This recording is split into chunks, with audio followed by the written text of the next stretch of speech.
I would now kindly request Professor Sudhir Jain, Director of IIT Gandhinagar, the Chief Minister Sri Vijaybhai Rupani and delegates. Thank you. Chief Minister Shri Vijay Rupani ji, delegates, students, and colleagues, welcome on behalf of IIT Gandhinagar to the annual Sustainability Fair organized by the Dr. Kiran C. Patel Center for Sustainable Development of the Institute. We thank the Chief Minister for agreeing to address us at the fair today and for the exceptional support the Government of Gujarat and its various ministries and departments have provided to IIT Gandhinagar over the years. Several state agencies have also been deeply involved in sustainability research programs of the Institute and its students and faculty. This is the third fair organized by the center, the first time online.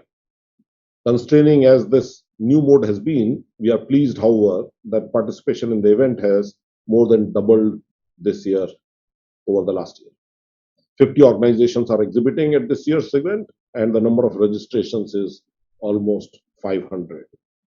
Sustainability has been one of the defining principles of IIT Gandhinagar's own campus development, and we are the first campus in the country to be awarded the 5-star Griha large development rating.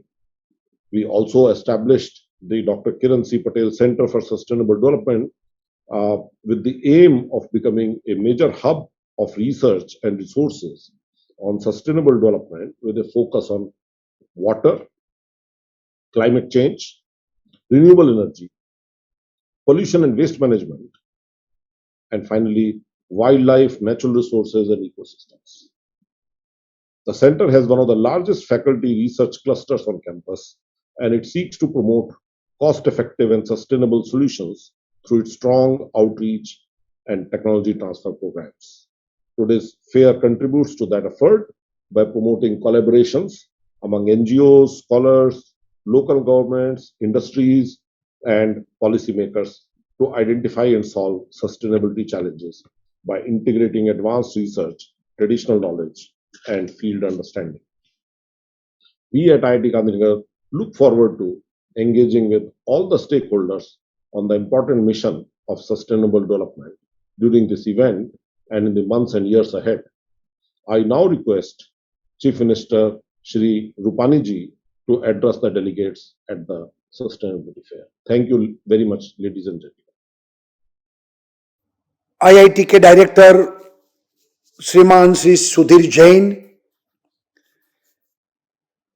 Doctor Kalanitya ji, doctor Ashok Das, उपस्थित सब भाई और बहनों, IIT Gandhinagar के doctor Kiran C Patel centre for sustainable development द्वारा आयोजित तीसरी sustainable fair के लिए आप सबको बहुत बहुत बधाई। आज के इस कार्यक्रम में सस्टेनेबल डेवलपमेंट के सेक्टर से जुड़े कई बड़े विद्वान, पॉलिसी मेकर्स, इंडस्ट्रीज के लोग, प्रतिभागी, एनजीओ और स्पीकर्स यहां मौजूद हैं, जो इस विषय पर अपनी गहरी समझ और अनुभव को हमारे साथ साझा करेंगे। मुझे बताया गया है कि आज के इस कार्यक्रम में 50 से अधिक संगठन शामिल हुए हैं, जिसमें कुछ सरकारी संगठन हैं, तो कुछ industries, academic, research institute, innovators और एनजीओ भी शामिल है। आप सभी यहां अपने बेस्ट प्रैक्टिस को एक दूसरे के साथ साझा करने और सस्टेनेबल डेवलपमेंट पर बेहतर सहयोग के लिए एकत्रित हुए हैं। इसके लिए मैं आप सभी को बधाई देता हूं। यह हम सभी की नैतिक जिम्मेदारी है कि हम अपनी आने वाली पीढ़ी के लिए एक स्वच्छ और बेहतर वातावरण तैयार करें। इसके लिए सतत विकास पर काम करने की जरूरत है। आज हालात यह है कि प्राकृतिक संसाधनों के लगातार दोहन से यह दिनों दिन कम होता जा रहा है। इसलिए अब हमें ऊर्जा और जीवन चक्र के उन पहलुओं पर भी ध्यान देने की जरूरत है जो अविरत चलते रही और इससे प्रकृति को भी कोई नुकसान ना हो। प्रकृति के साथ चलना और उससे संरक्षित करना, यह तो हमारी संस्कृति रही है। हम अपने इतिहास पर नजर डालें तो हम पाएंगे कि भारत ने कभी भी प्रकृति के खिलाफ जाकर कोई काम नहीं किया है।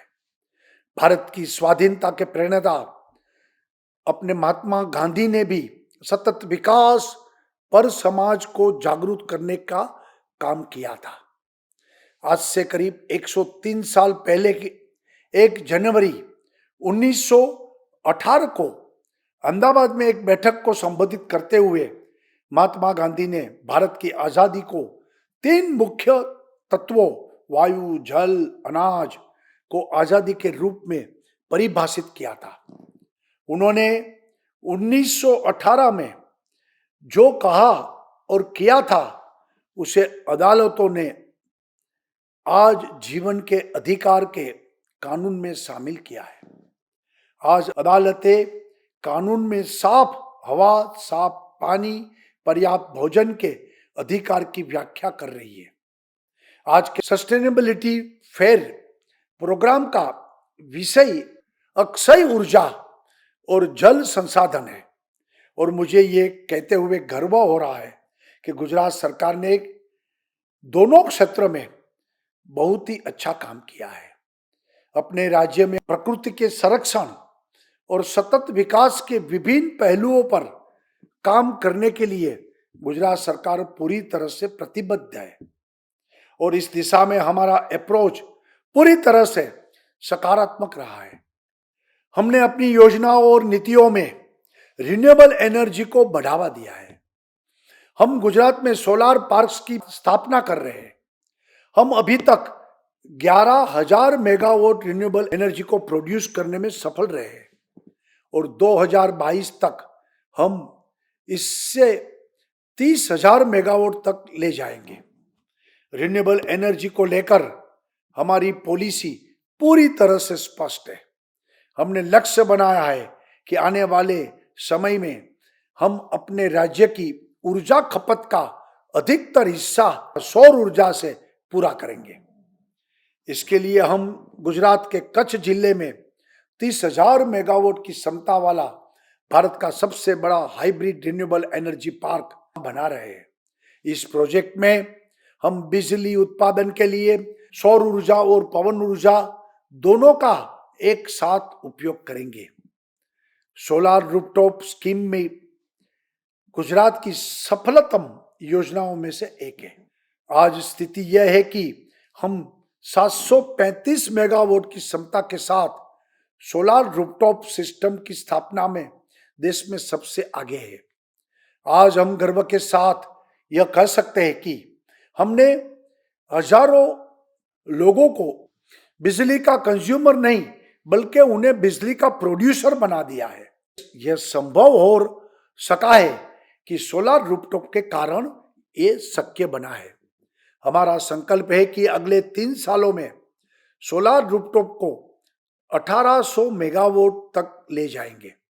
गुजरात के बड़े शहरों या छोटा बड़े गांव को सोलार रूफटॉप की क्रांति को हम घर घर तक पहुंचाना चाहते हैं। मेरा यह स्पष्ट मानना है कि रिन्यूएबल एनर्जी के प्रयासों को हमें लोगों तक पहुंचाना होगा। लोगों को हमें इस काम में भागीदार बनाना होगा, तभी सही मायने में सतत विकास सार्थक हो पाएगा। सौर ऊर्जा के इस मिशन में हमने राज्य के किसानों को भी जोड़ दिया है। किसान सूर्योदय योजना के तहत हम किसानों को खेती के लिए बिजली और सौर ऊर्जा के माध्यम से उन्हें दिन में बिजली देंगे।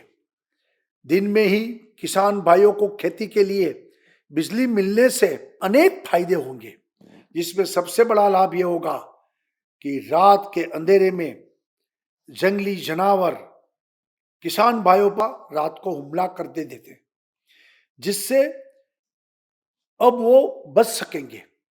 और इसी तरह हमारे किसान भाइयों को अमूल्य जीवन की रक्षा हो सकेगी।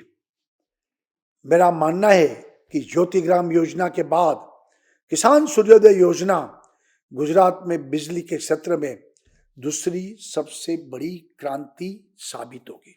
गुजरात भाग्यशाली है कि हमारे पास 1600 किलोमीटर लंबा समुद्र किनारा है। अपनी इस विशाल तटरेखा को उपयोग करते हुए हमने मांडवी और कच्छ में डिसैलिनेशन प्लांट को लगाकर वहां मुंद्रा, लखपत, अबड़ासा और नखत्राणा तालुका के क्षेत्रों में 8 लाख लोगों को इस प्लांट से शुद्ध पानी हम देंगे। मुझे पूरा विश्वास है कि डिसैलिनेशन प्लांट्स जिसमें पानी को शुद्ध करने की क्षमता होगी, वह राज्य की जल सुरक्षा और वेस्ट वाटर ट्रीटमेंट इंफ्रास्ट्रक्चर को काफी मजबूत करेगा। देश में टिकाऊ और सस्ते जल संसाधन के लिए डिसैलिनेशन प्लांट्स महत्वपूर्ण मील की पत्थर साबित होगा। इसलिए सुजलाम सुफलाम जल अभियान भी सतत विकास को लेकर हमारी प्रतिबद्धता एक सुंदर उदाहरण है। इस अभियान में हम तालाब, चेक डैम, नदियां को डिसिल्ट कर लेने का काम जन भागीदारी के साथ करते हैं और ये अभियान गुजरात में बहुत सफल रही है। पिछले 3 सालों से ये अभियान हम चला रहे हैं। इस अभियान से गुजरात में पानी को बचाने का और इसके संग्रह को लेकर लोगों में एक नई वैचारिक क्रांति आई है। आपको ये जानकर आश्चर्य होगा कि अकेले इस अभियान के माध्यम से हमने पिछले 3 साल में कुल 42,500 घन फीट अतिरिक्त पानी की संग्रह क्षमता को हमने बढ़ाई है। मुझे ये बताते हुए खुशी है कि इस साल भी हम गर्मी के महीने में इस अभियान को चलाएंगे और बारिश के पानी को अधिक से अधिक मात्रा में संग्रह करेंगे और साथ नदियों को साफ करेंगे। नदियों को भी जो बंद नदी बन गई थी उसको जीवित भी करेंगे। इसी तरह पर्यावरण को स्वच्छ बनाने के लिए हम गुजरात में ई व्हीकल्स को भी बढ़ावा दे रहे हैं। यह हम सभी जानते हैं कि पेट्रोल और डीजल से चलने वाली गाड़ियां हमारे पर्यावरण को कितना नुकसान पहुंचाती है, लेकिन अब हमने विकल्प ढूंढ लिया है और हम बाजार में ई व्हीकल को बढ़ावा देंगे और इस तरह स्वच्छ पर्यावरण के लिए हमने गुजरात में सीएनजी और पीएनजी पंपों को भी अधिक लगाने की भी छूट दे रखी है। साथ ही इसके लिए नीतियों में भी जरूरी बदलाव लाया है।